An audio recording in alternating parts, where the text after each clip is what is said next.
caresse, ce ne sont pas ces niaiseries si souvent évoquées. La tendresse, la vraie, la mâle, virile, mûre tendresse, c'est la gifle hautaine du sybarite contre la joue de la gueuse, sur qui, dans un magnifique élan de charité mêlée de pitié, il daigne se pencher, loin des justes mièvres qu'adoptent les âmes amollies. La gifle du dandy réveille l'indigente qui la reçoit et le sonne comme les reins dans l'air frais du matin. Clac, comme un drapeau après la bataille. Vivifie le sang, cingle le cœur léthargique.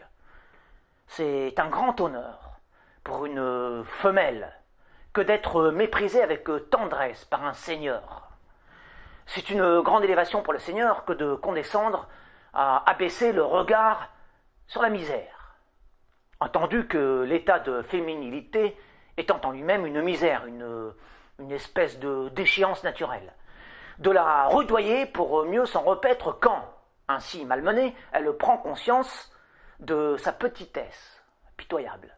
Le maître, lorsque l'objet de ses attentions se fait soudain vermine, étend sa dextre magnanime jusqu'à la joue déchue et frappe, anéantissant d'un seul revers de la main toute prétention à la fierté, à l'amour-propre, qui serait une offense au principe même de tendresse.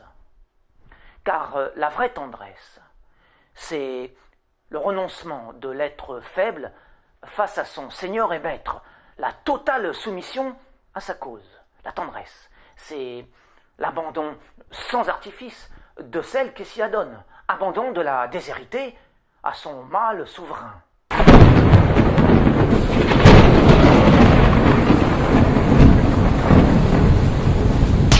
Telle est ma conception isarienne et virile, machiste, anti-gauchiste de la tendresse.